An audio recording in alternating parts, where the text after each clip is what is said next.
너무 잘합니다. 은혜 많이 받았습니다. 하나님께서 찬양을 통해서 홀로 영광 받으신 줄 믿습니다. 추석 연휴에 찬양 많이 부르시고 찬양을 많이 들으세요.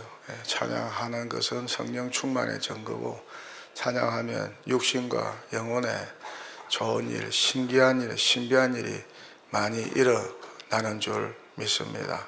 마음이 평안하면, 찬양을 통해서 마음이 평안하고 기쁘면 육신의 질병도 낫고 머리도 맑아지고 정신도 온전해지고 보이지 않는 것도 보게 되고 듣지 못하는 것도 듣게 되고 말하지 못하는 것도 말하게 될 줄 믿습니다.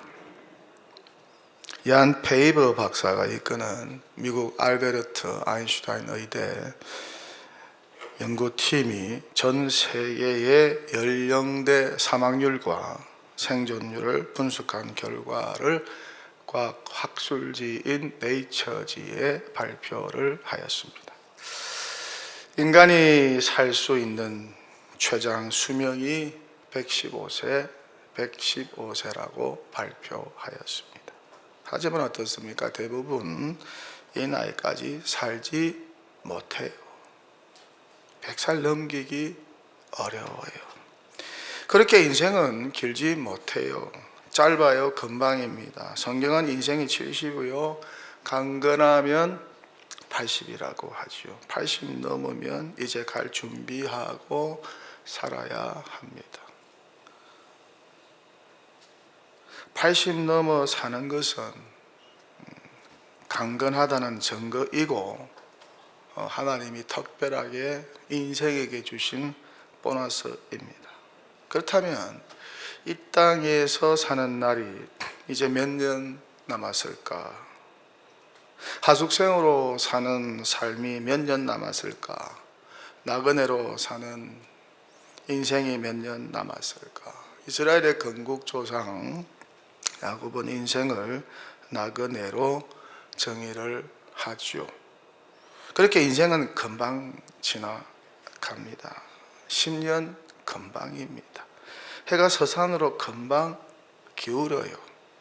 제 지인 중에서는 40세에 죽은 친구도 있고 45세에 죽은 친구도 있고 53세에 죽은 친구도 있습니다. 70 넘기지 못하고 죽은 인생이 많습니다. 최근에 어느 분은 60인데 갑자기 큰 수술을 받고 죽다가 살아났다고 감격하는 분도 만나보았습니다. 의사 선생님이 그랬다고, 아니 이 지경까지 놔두고 어떻게 지금까지 살아왔습니까? 당장 수술하지 않으면 죽습니다. 60에 그렇게 죽을 뻔했는데 하나님이 살려주셨다고 하면서 얼마나 감격스러워하는지, 목사님 나 새 생명 얻었습니다. 60에 죽을 뻔하다가 새 생명 얻었습니다. 60 넘는 것도 복이요 은혜입니다. 조선 왕조 실록을 보면 조선시대 평균 수명이 37세였다고 하죠. 또 언제 어떻게 될지 모르니까 나이 계수 잘 하면서 살아야죠. 내 나이 지금 몇 살인지 계수 잘 알고 살아야 합니다. 얼마 남았을까? 계수 잘 하면서 살아야 합니다. 그렇게 늘 죽음 이후를 준비하면서 살아야 하지 않을까? 그게 지혜입니다. 자기 나이도 모르고 영원히 이 땅에서 살고 영원히 젊을 줄 알고 산다면 그것은 착각이요 지혜라고 할 수가 없어요. 그래서 성경 시편 90편에서 이렇게 말씀을 하고 있죠. 우리의 날이 신속기간이 날아가나이다. 신속기간이 날아서 가나이다. 우리에게 우리의 날 계수함을 가르치사 지혜로운 마음을 얻게 하소서. 그렇게 인생이 날아가고 결국 끝이 납니다. 끝나고 나서는 어떻게 될까요? 우리 몸속에 있는 영혼은 어떻게 될까요? 영혼도 죽으면 끝이 날까요? 육신의 장막터가 무너지면 영혼도 끝이 나는 것일까요? 아니면 저 구천에 또 돌아다닐까요? 아니면 환생하게 될까요? 속지 마십시오. 아닙니다. 성경은 영혼의 처소가 마련되어 있다고 말씀하죠. 하나님이 지으신 집, 영원한 집, 하늘에 있는 영원한 집이 있다고 성경 고린도후서 5장 1절은 이렇게 말씀하고 있습니다. 만일 땅에 있는 우리의 장막집이 무너지면 하나님께서 지으신 집고 손으로 지은 것이 아니요 하늘에 있는 영원한 집이 우리에게 있는 줄 아느니라. 하나님이 지으신 집, 하늘에 있는 영원한 집, 천국이겠죠. 천국이 있다고 말씀합니다. 그렇다면 영원의 세계에 천국만 있을까? 성경은 지옥도 있다고 말씀하고 있습니다. 부자 나사로가 간 지옥, 음부도 있다고 말씀하죠. 요한계시록 20장 10절입니다. 또 그들을 미혹하는 마귀가 불과 유황못에 던져지니 거기는 그 짐승과 거짓 선지자도 있어 세세토록 밤낮 괴로움을 받으리라. 불과 유황못에 던져져서 밤낮 괴로움을 받는 장소 지옥이 있다고 존재한다고 성경은 말씀합니다. 오늘 이 말씀을 본문 성경이 하고 있어요. 천국과 지옥에 대한 말씀을 하고 있어요. 오늘 읽은 한 구절의 말씀은 어떻습니까? 이 구절이 어떤 문맥적인 상황에서 나온 구절인가요? 예수님이 세리와 죄인 그리고 바리새인들에게 말씀하신 부자와 나사로 이야기, 부자와 나사로 이야기, 그 유명한 부자와 나사로 이야기 속에 나오는 한 구절입니다. 내 형제 다섯이 있으니 그들에게 증언하게 하여 그들로 이 고통받는 곳에 지옥에 오지 않게 하소서. 음부에 오지 않게 하소서. 고통받는 곳은 부자의 영혼이 머무는 지옥 음부입니다. 지옥에서 고통받는 부자가 자기 다섯 형제도 이 지옥에 올까봐 무서워서 아브라함에게 저 구덩이 근처 너머에 있는 아브라함에게 간청을 하고 있습니다. 내 다섯 형제가 절대 이 지옥에 오지 말도록 해주세요. 나사로를 보내어서 이 사실을 다섯 형제에게 알려주세요. 지옥과 천국이 있다는 사실을 꼭 알려주세요. 절대 지옥에 오면 안 된다는 사실을 알려주세요. 그렇게 아브라함에게 간청합니다. 그랬더니 아브라함이 안 된다고. 그것은 모세와 선지자들이 할 일이라고, 내가 할 일이 아니라고 말씀합니다. 그렇게 지옥 불꽃에서 고통당하는 부자가 아직 죽지 않은 지상에서 살아가는 다섯 형제가 지옥 올까봐 너무 무서워서 떨고 있어요. 지옥에는 불꽃이 타오르고 있어요. 너무 뜨거운데 영혼이 죽지를 않아요. 그런 끝없는 고통이 있어요. 또 목말라 죽겠는데 물이 없어요. 물을 마시지 못해요. 너무나 고통스러운 지옥 생활, 이 지옥 음부에 자기가 사랑하는 다섯 형제가 오면 안 된다고 안타까운 심정을 표출하고 있습니다. 내 형제 다섯이 있으니 그들에게 증언하게 하여 그들로 이 고통받는 곳에 지옥에 오지 않게 하소서. 죽어 지옥 간 마청의 안타까운 심정이 고스란히 담겨 있는 대목입니다. 다시 말한다면은 다섯 형제가 죽어서 그 영혼이 고통받는 곳 지옥 음부에 오지 않고 아브라함과 거지 나사로가 가는 천국에 오면 좋겠다고 하는 그런 안타까움이 스며들어 있습니다. 지옥 안 가고 천국 가면 좋겠는데 우리 다섯 형제가 지옥 안 가고 천국 가면 좋겠는데 지옥은 너무 고통받는 곳인데 이 지옥에 오면 안 되는데 천국 가야 하는데 그런 안타까운 형의 심정이 묻어 있는 말씀입니다. 이 부자가 보니까 구렁텅이 넘어 천국이 있어. 자기는 지옥에 있는데 지옥에서 고통받고 있는데 지옥과는 정반대의 환경입니다. 그런데 그곳에 자기 집 앞에서 날마다 구걸하던 거짓 나사로가 아브라함의 품에 안겨 있어요. 물도 많아요. 거짓 나사로가 천국에서 위로를 받고 있어요. 자기가 있는 지옥과는 정딴판입니다. 그래서 아직 죽지 않고 지상에서 살고 있는 형제 다섯이 생각나서 아브라함에게 나사로를 보내어서라도 이 천국과 지옥 소식을 꼭 전해달라고 청혼을 한 것입니다. 내 동생들, 내 형제들은 절대 내가 있는 지옥에 오게 하지 말게 해달라고 그렇게 간청을 하고 있어요. 맏형의 심정이 아닐까? 형이 동생을 얼마나 사랑합니까? 나는 비록 죽어서 영원히 지옥에 왔지만 우리 5 형제는 절대 지옥에 오면 안 된다. 나사로처럼 천국에 가야 한다. 그런 심정으로 아브라함에게 제발 나사로를 보내어서라도 자기 5 형제에게 천국과 지옥의 소식을 전해달라고 간청을 하고 있어요. 이런 지옥간 형의 심정으로 우리가 전도하고 태진자를 품어야 하지 않을까? 어떠세요? 여러분에게도 이런 5 형제가 있으시나요?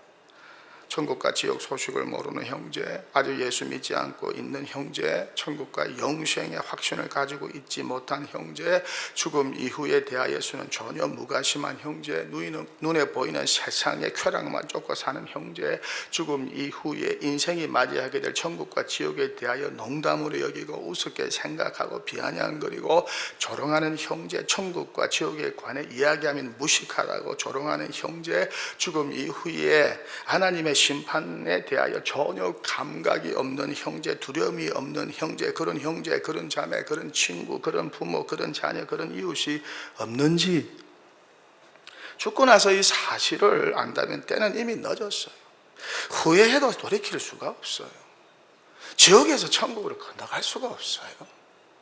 물 한 방울 또 찍어서 거기서 천국에서 얻어먹을 수가 없어요. 부자를 보세요. 나사로는 어떻게 살았습니까? 세상에 살 때는 잔치만 했어요. 세상 쾌락만 추구했어요. 유행하는 옷만, 멋진 옷만 입었어요. 날마다 호화롭게 살았어요. 가난한 거지 나사로에 대해서는 전혀 무관심했어요. 또 죽음 이후에 대해서도 아무런 관심이 없었어요. 죽음 이후 자기 영혼의 거처에 대해서는 전혀 관심이 없어.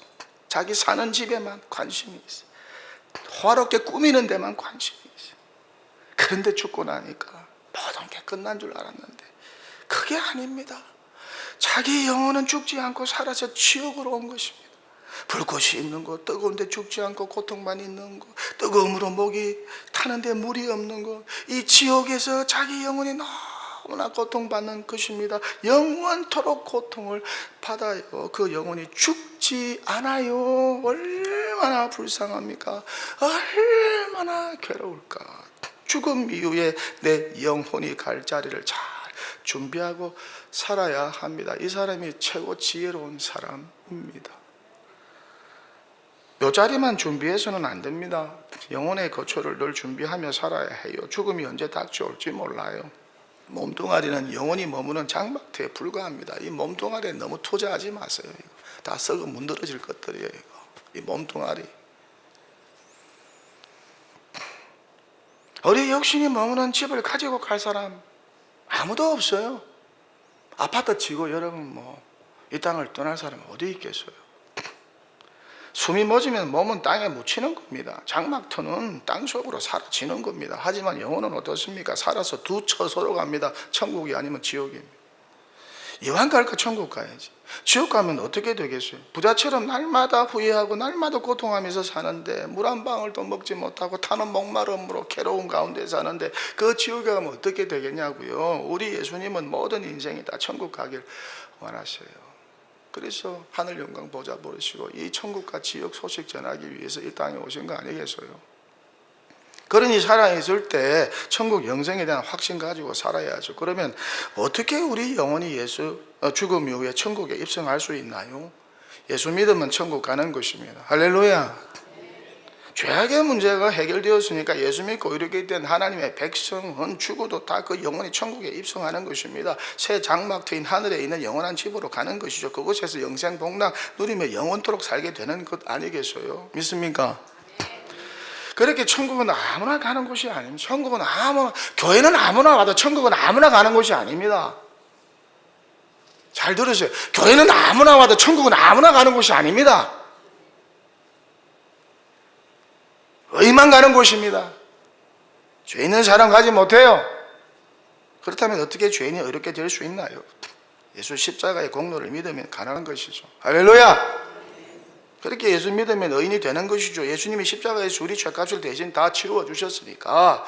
그러니 참 하나님이요 참 사람이면서 의인된 예수님을 나의 구주로 나의 하나님으로 영접하고 믿으면 예수님의 의로움이 나에게 전가되고 내 것이 되어서 의롭게 된다는 것 아니겠어요? 그렇게 여호와 하나님께 의롭다고 인정을 받게 되는 것입니다. 그렇게 중생하게요 거듭나게 되는 것입니다. 그렇게 중생하면 천국 영생을 하나님으로부터 선물을 받게 되는 것입니다. 그래서 예수 믿는 자는 이 예수 믿음 때문에 그 영혼이 죽음 이후에 천국에 입성하여 영생하게 되는 줄 믿습니다. 할렐루야. 이게 복음 아닙니까? 이게 굿뉴스 아닙니까? 지옥 갈 인생들에게, 죄인된 인생들에게 이게 복음 아니에요? 그러니 어떻습니까? 이 복된 소식을 전해야죠. 나만 알고 있지 말고, 내만 깨닫고 있지 말고 전해야죠. 때는 어떤지 못 어떤지 전해야죠. 이 복된 소식을 알려야죠. 이 복된 소식을 전하기 위해서 한 해 한 번씩 새생명 축제를 실시하는 거 아니겠어요?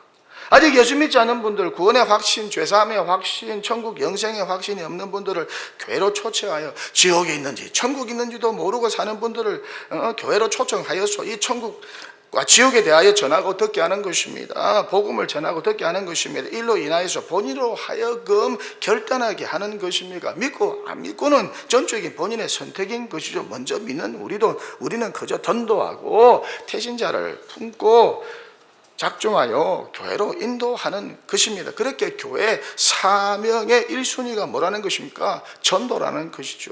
영혼 구원이라는 것이죠. 이때까지 여러분이 동도교회 몇 분을 전도하셨나요?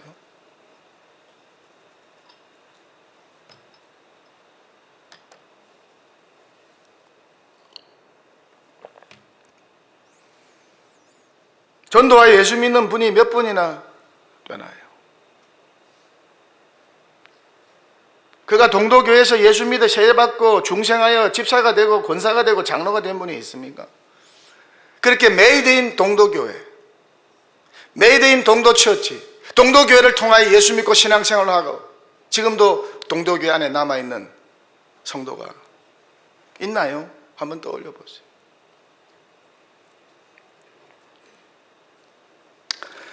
이 영혼 구원을 위하여 전도를 위하여 해마다 태신자를 품는 것이죠. 새생명 축제를 하는 것이죠. 이 영혼 구원 사역인 새생명 축제는 행사가 아니라 교회 사역의 본질입니다. 전도 사역인 것입니다. 영혼 구원 사역인 것입니다. 교회가 마땅히 해야 할 가장 중요한 사명인 것이죠. 이 사명에 온 교회가 동참해야지 않겠어요? 장년부는 물론이고 청년들도 사공부서도 주일학교도 이 전도 사역에 동참해야 되지 않을까? 이를 위하여 기도하고 먼저 태신자를 품어야 되지 않겠어요? 예수님은 요한복음 6장 38절과 39절에서 이렇게 말씀하십니다. 내가 하늘에서 내려온 것은 내 뜻을 행하려 함이 아니요 나를 보내신 이의 뜻을 행하려 함이니라. 나를 보내신 이의 뜻은 내게 주신 자 중에 내가 하나도 잃어버리지 아니하고 마지막 날에 다시 살리는 이것이니라. 구원하는 이것이니라. 이렇게 예수님이 전도를 위하여 영혼 구원을 위하여 이 땅에 오셨다고 말씀하고 계십니다. 이 영혼 구원을 위하여 십자가에서 죽어주신 것이죠. 근데 문제는 무엇입니까? 갈수록 태신자를 품지 않는다는 것이죠. 교인들이 이렇게 많은데 앞으로 11월 3일이 새생명 축제인데 100명만 태신자를 품었습니다. 그런데 여전히 태신자를 품지 않은 교인들은 어떻게 된 것일까? 왜 이렇게 태신자를 품어 전도하자, 영혼 구원하자고 해도 전혀 움직이지 않는 것일까? 도대체 그 이유가 무엇일까? 도대체 왜 이렇게 관심이 없는 것일까? 이유는 단 하나, 구원의 기쁨과 감격이 사라졌기 때문이 아닐까?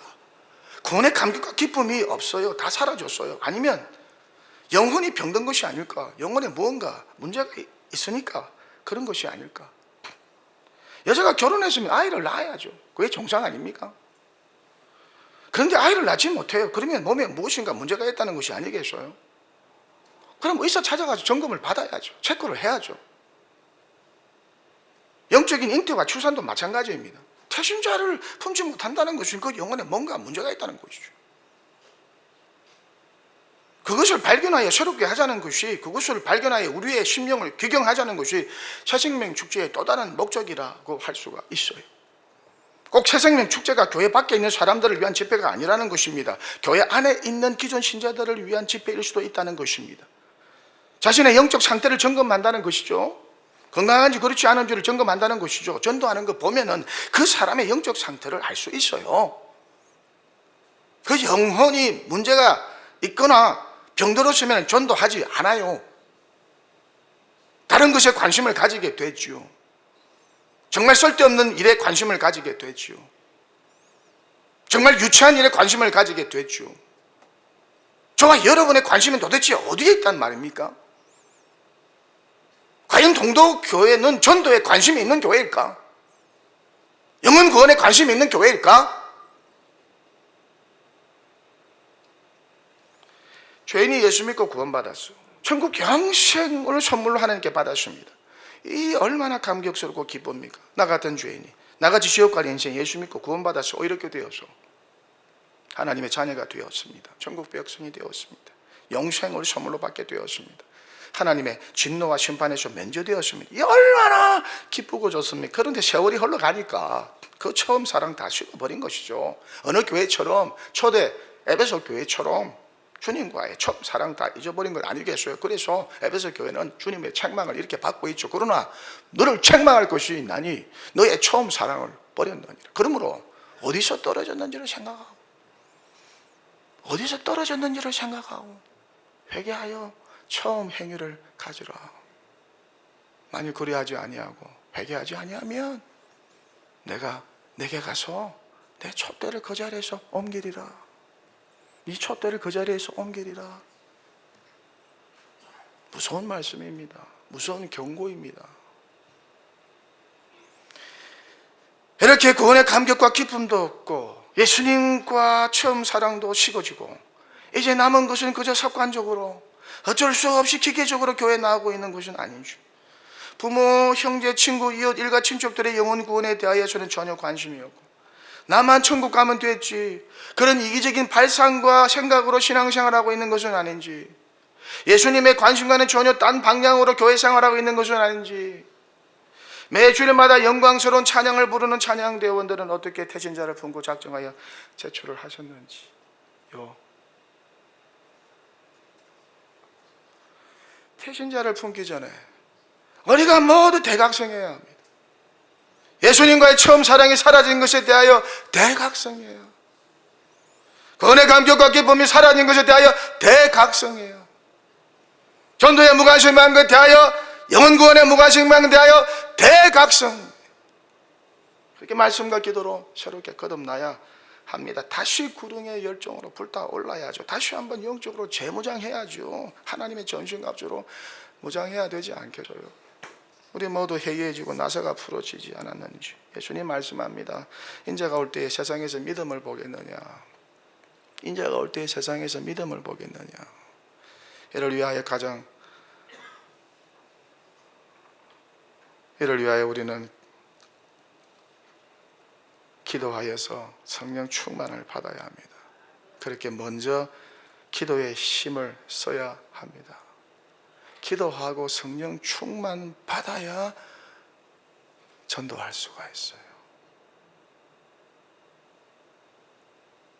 설교를 마칩니다.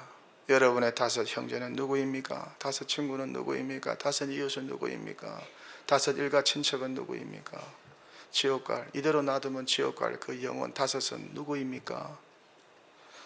어떤 분입니까? 영적으로 어떤 상태에 놓여 있습니까? 한번 좀 곰곰이 생각해 보세요. 나의 다섯 형제는 모두가 나사로처럼 천국에 갈 수 있을까? 아니면 부자처럼 지옥에 갈까?